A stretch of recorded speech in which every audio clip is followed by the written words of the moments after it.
안녕하세요, 이고잉입니다. 오늘은 이 노랭이를 탑니다. 대전에 위치한 마이CP라는 튜닝샵에서 리뷰를 위해 차량을 협찬해 주셨는데요. 마이CP 대표님 감사합니다. 시청자 여러분, 대전 튜닝샵 마이CP 많은 관심과 사랑 부탁드립니다. 그럼 지금부터 246 M3에 대해 깊이 파헤쳐 보도록 하겠습니다. 디자인 보세요. 진짜 이쁘지 않나요? 색상은 피닉스 옐로우라는 색이고요. 지금 판매되고 있는 F바디 M3에는 없는 색상이기도 합니다. 비슷한 색이 있긴 있어요. 오스틴 옐로우라는 색이 있긴 한데 약간 뭐랄까 황금동? 뭐 그런 색? 약간 그런 느낌인데 이 246 M3의 대표 색상이 이 피닉스 옐로우라는 색상이거든요. 약간 겨자색에 가까운 노란색인 것 같아요. 뭔가 오묘한 매력이 있는 노란색이죠. 뭐 색깔뿐만이 아니라 이 오버핸더 좀 보세요. 오버핸더가 우덜덜합니다. 와, 이게 진짜 20년 전에 출시된 차라고? 이렇게 외관 디자인만 놓고 봐서는 세월이 잘 안 느껴지지 않나요? 지금 봐도 디자인 완성도는 진짜 너무 뛰어난 것 같아요. 솔직히 이런 부분, 리어 램프나 이런 헤드라이트나 이런 걸 보면 세월의 흔적이 느껴지긴 하지만 전체적인 디자인을 보면 뭐 어디 딱히 나무랄 데가 없을 정도로 훌륭한 것 같습니다. 근데 지금 제 눈에 하나 걸리적거리는 게 있네요. 바로 이겁니다. 썬루프. 지금의 상식으로 보면 달리는 차에 썬루프가 웬 말이냐 싶은데 이때만 해도 썬루프를 달아놓은 걸 보니까 지금하고는 뭔가 다른 트렌드가 있었겠죠. 그니까 달아놨겠죠. 달리는 차들은 아무래도 썬루프가 없는 편이 광성 확보하는 데 좋기도 하고 무게 중심을 낮추거나 중량도 낮추면서 이래저래 달리기 성능에 이득이 많은 편이거든요. 요즘 판매되고 있는 F바디 M3만 봐도 루프에 썬루프 같은 건 없고 강성 좋고 가벼운 카본으로 루프가 마무리되어 있거든요. 근데 20년 전에 출시된 M3이긴 하지만 그래도 썬루프가 있어서 조금 의아스럽긴 합니다. 근데 또 가만 생각해보면 매번 신차가 나올 때마다 차가 커지고 무거워지고 하니까 어떻게든 다이어트를 하려고 카본 루프와 같은 선택지가 나온 걸 수도 있겠네요. 246 M3는요 정확히 2000년도에 출시가 됐어요. 2000년도부터 2007년까지 판매가 됐는데 우리나라에 공식 수입하기 시작한 M3가 바로 이 246 M3부터입니다. 와, 시간 빠르네요. 벌써 2020년도네요 20년도 넘은 이 차를 타게 될 줄이야. 첫인상은요, 밖에서 봤을 때 20년의 세월이 무색할 정도로 나이가 느껴지진 않았어요. 하지만 이제 실내로 들어서면 인테리어 곳곳에서 세월의 흔적이 여기저기 느껴집니다. 재밌는 건 20년이 지났음에도 불구하고 M이 가지고 있는 특징들이 고스란히 남아있다는 점인데요. 현재 F바디에서도 볼 수 있는 변속 레버 조작 방법이라든지 미션 리스폰스 속도를 결정짓는 버튼이라든지 자세 제어 장치를 2단계로 키고 끌 수 있는 버튼하고 또 스포츠 버튼을 통해서 엔진 리스판스 같은 것들을 운전자가 원하는 대로 결정할 수가 있는데 이런 것들이 오랜 시간 동안 변하지 않고 그대로 남아 있어요. 그리고 그 무엇보다도 가장 변함없는 건 바로 이 녀석의 움직임입니다.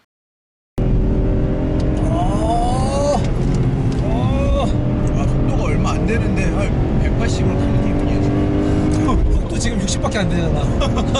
아니 진짜로 주행풍 막 이런 거 들어와서 너무 빠른 것처럼 느껴져.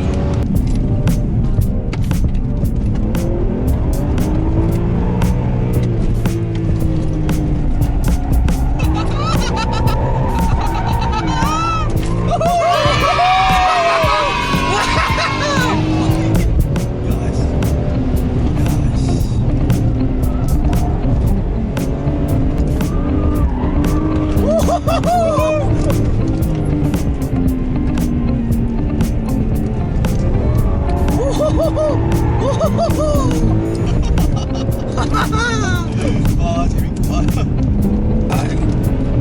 물건이야. 에헤이 에헤이.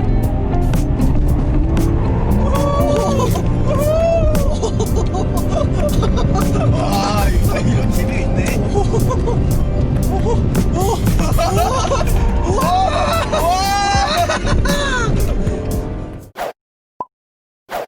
M을 타다 보면 한 가지 재밌는 점을 발견하게 되는데요. 그게 바로 어떤 M을 타더라도 비슷비슷한 움직임을 보여준다는 사실입니다. M2를 타든 M3를 타든 혹은 330i를 타든 128D를 타든 BMW다운 움직임을 보여준다는 점이 가장 재밌어요. 다른 BMW를 타더라도 익숙한 느낌이라서 이미 타던 차와 같은 느낌을 받게 되더라고요. 근데 이게 차종을 건너뛰어서만 느껴지는 게 아니라 세대를 건너뛰어도 이와 같은 것들이 느껴집니다. 처음에 292 M3를 탔을 때는 F8 M3와 굉장히 흡사한 움직임에 꽤나 놀랐었거든요. 근데 이게 291을 건너뛰고 246까지 내려와도 M이 가지고 있는 DNA가 그대로 있더라고요. 조금 다른 점은 이 모멘텀이 발생할 때 일정 수준까지는 점진적으로 발생하면서 차량의 컨트롤이 꽤 쉬운 편인데 어느 각도 이상 넘어가게 되면 컨트롤하기가 조금 까다로워집니다. 바디 자체도 F80과 비교했을 때 그다지 단단한 편은 아닌 것 같아서 비틀림 강성의 차이에서 오는 컨트롤의 어려움이 조금 있는 것 같아요. 요잉이 발생하는 타이밍이나 속도 같은 것들이 조금 다를 뿐이지 아예 다룰 수 없는 건 아니라서요. 조금 타고 다니면서 익숙해지기만 한다면 정말 마음껏 차를 가지고 놀 수 있겠다는 생각이 들기도 합니다.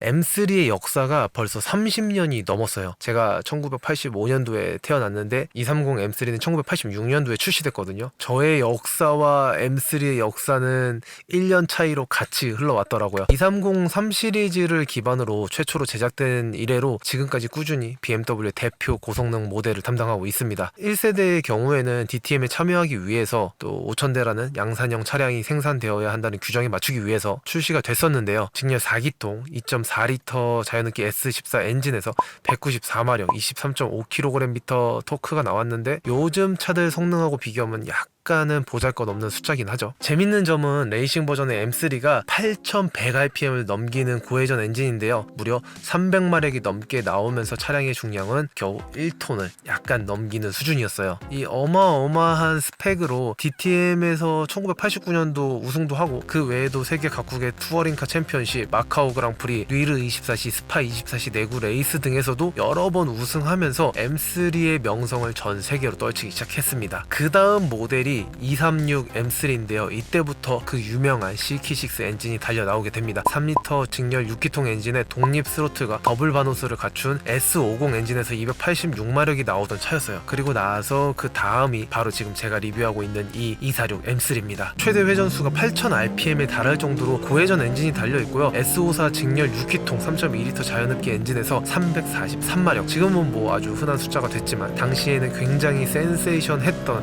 리터당 105마력이나 되는 마력을 뽑아내면서 제로백 4.9초대의 성능을 뽑아냅니다. 지금 20년이나 지난 이 시점에서 판매되고 있는 F80 M3가 제로백 4.3초인 걸 보면 4.9초가 절대 만만한 숫자가 아니란 걸 알 수 있을 거예요. 가장 인기가 많은 모델이긴 했지만 고질병으로 서브프레임 마운트 균열로 인한 차대 찢어짐 현상이 있었고요. 그래서 BMW에서 이해된 결함을 인정하기도 했고 아예 공식 파츠 넘버가 있는 차대 보강킷을 판매하고 있기도 합니다. SMG 변속기의 경우는 유압 유닛이 쉽게 고장나곤 하는데 일단 고장나면 한 400만원 정도가 들어간다고 해요. F1 방식의 건식 싱글 클러치를 사람의 다리 힘만큼이나 아주 강한 압력으로 반복적으로 밀어주는 게 절대 쉬운 일은 아니니까요. 내구성까지 완벽하게 챙기기는 어려웠던 것 같아요. 그럼에도 불구하고 이 기술을 구현해내긴 했지만 새 제품으로 교환해도 10만 킬로를 넘기지 못할 정도로 내구성이 약해서 결국에는 고질병으로 자리 잡고 말았습니다. 그 이후로 8기통 4리터의 마지막 자연흡기 엔진이 들어간 292 M3가 나왔고요. 지금은 6기통 3리터 엔진에 터보가 2개나 달려서 450마력이 나오는 F80 M3 컴피티션이 판매되고 있어요. 조만간 G바디의 신형 M3가 나온다고 하는데 아마도 F80 M3가 마지막 후륜 구동 M3가 될 것 같은 불길한 예감이 들기도 합니다. 후륜 구동의 스페셜 모델도 출시될 거라는 소문이 있긴 하지만 이건 뭐 출시될 때까지는 알 수가 없는 일이니까요. 일단은 한번 차분히 기다려 보시죠. 246 M3를 벌써 열흘이 넘는 기간 동안 탔는데요. 가장 인상 깊었던 점은 20년 전에 BMW가 가지고 있던 기술력 수준입니다. 이게 정말 나온 지 20년 된 차가 맞나 싶을 정도로 요즘 차 못지않게 정말 잘 달려요. 처음에 타자마자 가장 놀랐던 게 SMG의 변속 충격이었는데 이게 딱 변속하고 나면 그 충격이 뒤통수를 강하게 때리거든요. 정말 헛웃음이 나올 정도로 뭔가 어이가 없긴 한데 이게 또 이상하게 사람을 미소 짓게 만듭니다. 그리고 나서 두 번째로 놀라웠던 부분이 바로 여기 있는 이 스포츠 버튼인데요. 이게 꺼져 있어도 엔진 리스폰스가 꽤나 즉각적이고 날카로운데 버튼을 누르는 순간 완전 예민해집니다. 엑셀에 발만 갖다 대려고 해도 차가 움찔거리기 시작해요. 이렇게 즉각적인 리스폰스가 정확한 엑셀 워크를 하는 데 있어서 도움도 되고 또 운전의 재미를 몇 배나 증폭시키기도 하는 요소 중에 하나가 되기도 하거든요. 근데 거기서 끝나지 않고 않고 매끈하게 RPM이 치솟는 실키6 엔진은 진짜 매력적이에요. 배기음은 약간 요즘의 트렌드와는 조금 달라서 이걸 별로 좋아하지 않을 분들도 계시겠지만 일단 실내로 뭔가 들을 만한 배기음이 흘러 들어오진 않아요. 요즘 차들은 운전자가 배기음을 듣고 주행의 재미를 더 느끼게 할 수 있도록 사운드 제너레이터 같은 걸 이용해서 배기음 볼륨 자체를 키워주잖아요. 246 M3는 이런 배기음이 없긴 합니다. 요즘 차 타다가 이거 타면 조금 밋밋하긴 할 거예요.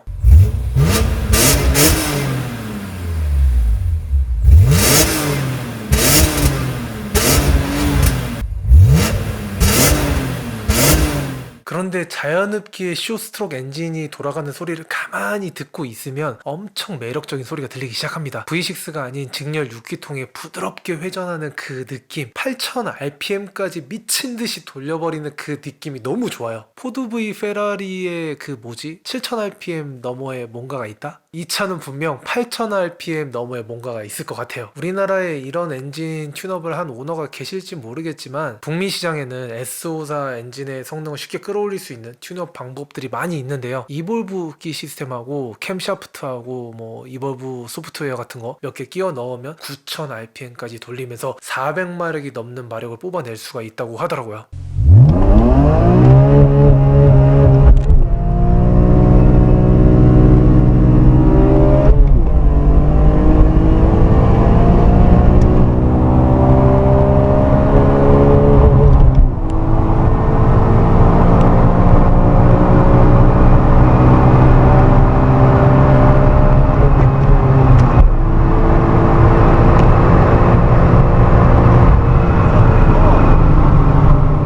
근데 뭐 이게 또 이런 말도 있어요. 246 M3에 돈 왕창 써서 퍼포먼스 파츠 사서 엔진 튠업 하는 것보단 그냥 292 M3를 사는 게 훨씬 싸게 먹힐 거다. 네, 그렇습니다. 차는 항상 신형이 진리입니다.